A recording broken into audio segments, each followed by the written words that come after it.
சென்னையில் திமுக முன்னாள் எம்பி குப்புசாமியின் உதவியாளர் ரியல் எஸ்டேட் விவகாரத்தில் கடத்தி கொலை செய்யப்பட்டு செஞ்சி அருகே புதைத்த வழக்கில் 3 பேர் கைது செய்யப்பட்டுள்ளனர். உடல் புதைக்கப்பட்ட இடத்தை அடையாளம் காட்ட கைதான மூவரின் ஒருவரை தனிப்படை போலீசார் செஞ்சிக்கு அழைத்துச் சென்றுள்ளனர். கூடுதல் விவரங்களை செய்தியாளர் வசந்தன் வழங்க கேட்கலாம். வசந்தன், வணக்கம். விவரங்களை பதிவு பண்ணலாம்.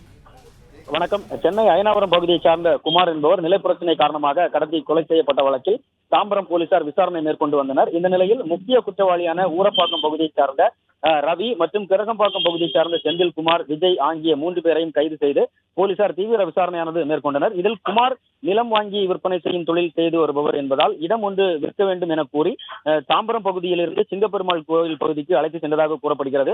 அந்த பகுதியில் வைத்து ஈசிஆரில் உள்ள இடம் சம்பந்தமான ஆவணங்களை கேட்டுள்ளனர். அப்பொழுது குமார் தர மறுத்ததால் அவரை தாக்கியதில் மயக்கமடைந்துள்ளார். அதனைத் தொடர்ந்து அவருடைய கழுத்தை கயிற்றால் இறுக்கி கொலை செய்ததை குற்றவாளிகளான ரவி ஒப்புக்கொண்டார். அது மட்டுமின்றி அவரை கொலை செய்து ரவி தனது சொந்த ஊரான செஞ்சி மாவட்டம் கன்னி மாரியம்மன் கோயில் மலை அடிவாரத்தில் அவர் உடலை புதைத்ததாகவும் வாக்குமூலமானது கொடுத்துள்ளார்.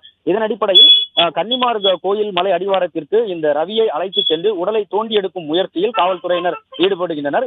இதன் காரணமாக ரவியை தாம்பரம் காவல் நிலையத்திலிருந்து தற்சமயம் தனிப்படை காவல்துறையினர் வாகனம் மூலம் செஞ்சிக்கு அழைத்து சென்றுள்ளனர். உடலை கைப்பற்றி உடல் கூராய்வு மேற்கொண்ட பிறகு மேலும் தகவல்கள் வெளியாகும் என காவல்துறை சார்பாக தெரிவிக்கப்படுகிறது.